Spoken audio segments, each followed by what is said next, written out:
devil on fire. CM ಅವ್ರನ್ನ ಭೇಟಿ ಮಾಡಬೇಕು ಅಂದರೆ ಬಿಡಲಿಲ್ಲ ಈ ಪೊಲೀಸರು ಅಂತ ಹೇಳಿ ಪೊಲೀಸರ ಮೇಲೆ ಕೆರಳು ಬಿಟ್ಟಿದ್ದಾನೆ ಒಬ್ಬ ವ್ಯಕ್ತಿ. ಗಡ್ಡ ಬಿಟ್ಟಿದ್ದ ವಯಸ್ಸಾದಂಥ ವ್ಯಕ್ತಿಯಿಂದ ಪೊಲೀಸರ ಮೇಲೆ ಆಕ್ರೋಶ ವ್ಯಕ್ತವಾಗಿದೆ. ಕಾವೇರಿ ನಿವಾಸಕ್ಕೆ ಬಂದಿದ್ರು ಈ ವ್ಯಕ್ತಿ. ನೋಡಿ ಸ್ವಾಮಿ, ನಾನು ಮನವಿ ಕೊಡಬೇಕು ಮುಖ್ಯಮಂತ್ರಿಗಳಿಗೆ, ಒಂದು ಅವಕಾಶ ಕೊಟ್ಬಿಡಿ, ಏನೋ ಮಾತನಾಡಲಿಕ್ಕಿದೆ, ನಾನು ಒಂದೊಂದಷ್ಟು ಬೇಡಿಕೆಗಳಿವೆ ಅಂತ ಹೇಳಿ ಆ ವ್ಯಕ್ತಿ ಬಂದಿದ್ದರು. ಆದರೆ ಬಿಡಲಿಲ್ಲ. ಪೊಲೀಸರು ಮನವಿ ಸಲ್ಲಿಸೋದಕ್ಕೆ ಯಾವುದೇ ಕಾರಣಕ್ಕೂ ಅವಕಾಶ ಕೊಡಲಿಲ್ಲ. ಹಾಗಾಗಿ ಆ ವ್ಯಕ್ತಿಗೆ ಏನಾಯ್ತು, ಸಿಟ್ಟು ಬಂದುಬಿಡ್ತು. ಏನ್ರಿ ಹೊಡಿತೀರೇನ್ರಿ, ನನಗೆ ಹೊಡೆದು ಬಿಟ್ರಿ, ಹಾಗೆ ಮಾತಾಡಿ ಮೈ ಮುಟ್ಕೂಡ್ದು, ನನಗೆ ನಾನು ಏನಕ್ಕೆ ಬಂದಿದ್ದೀನಿ ಆ ವಿಷಯ ಬಗ್ಗೆ ನಾನು ಮಾತಾಡಬೇಕು, ಯಾಕ್ರಿ ತಳ್ತೀರ ನನ್ನ?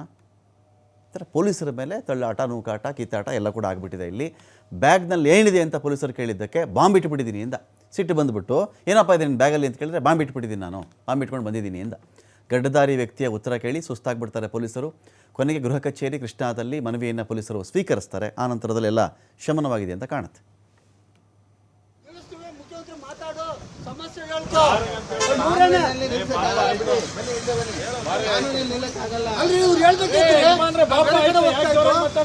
ಬೇರೆ ಕಡೆ ಹೋಗ್ತಾ ಇತ್ತು. ನೀವ್ ಹೇಳ್ದಂಗ ಅವರೇ ಕೇಳಲಿಲ್ಲ ಸ್ವಾಮಿ, ನೀವ್ ಹೇಳ್ದಂಗ ಅವರೇ ಕೇಳಲಿಲ್ಲ. ಯಾಕ್ರಿ ಚೀಟ್ ಮಾಡ್ತೀರಿ? ಹಿರಿಯ ನಾಗರಿಕರಿಗೆ ಈ ತರ ವರ್ತಿಸಬಾರ್ದು. ಮುಖ್ಯಮಂತ್ರಿ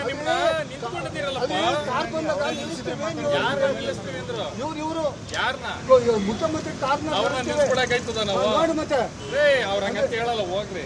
ಅವ್ರು ಹೇಳಿದ್ರು ನೀವು ಹೇಳ್ಬಿಡ್ತಾರ, ಹಂಗ ಯಾರಾದ್ರು ಯಾಕೆ ಒಂಥರ ಈ ತರ ಚೀಟ್ ಮಾಡ್ಬೇಡ್ರಿ. ಚೀಟ್ ಎಲ್ಲ